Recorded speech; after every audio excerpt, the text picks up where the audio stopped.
Instagramda bitta video ko'rdim. Aynan levodopa preparatlarini kasallikni, Parkinsonni eng oxirgi bosqichlarda berish kerak, ya'ni 4-5 bosqichlarda berish kerak degan bitta fikrni aytib chiqdilar. Yaxshi yoshi katta vrach.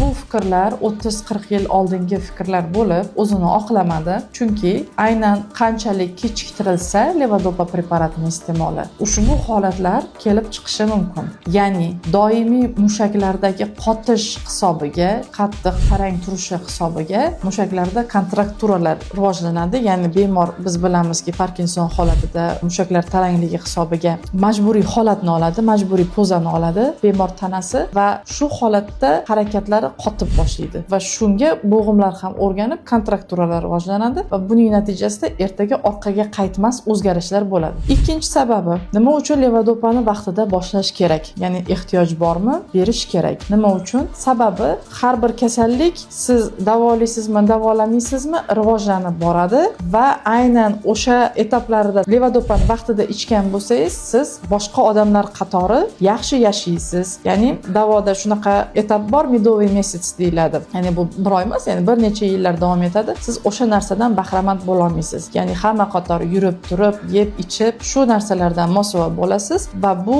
yaxshigina hayot sifatiga ta'sir qiladi. Aynan 4-5 bosqichiga o'tgandagina berilganda esa siz bu narsani his qilmaysiz. Sizda levodopa juda ham kamgina bo'lgan o'zgarishlar, yaxshilanishni beradi faqat. Ya'ni shuning uchun bu teoriyalar ancha eskirdi. Hozirda yildan yilga yangi ilmiy ishlar, yangi izlanishlar natijasida yangi tavsiyalar kelib chiqmoqda va aynan ana o'zimda ham bor bir necha fikrlar yillar davomida hozir ular ham o'zgarib, o'zini aktualnostini yo'qotmoqda. Shu sababli barcha nevrologlar qatori parkinsonologlar ham zamon bilan hamnafas, oxirgi izlanishlar, oxirgi natijalarga qarab ish olib borishlarini tavsiya qilaman va aynan Parkinson kasalligi bilan og'rigan bemorlarni faqatgina yaxshi bitta parkinsonologda doimiy kuzatuvda bo'lishlarini tavsiya qilaman. Ya'ni sizga yoqqan fikrni aytgan vrachga borib, ularning tavsiyasi bilan dorilarni o'zgartirib tashlamaslik kerak. Bu keyinchalik tuzatib bo'lmas oqibatlarga olib kelishi mumkin.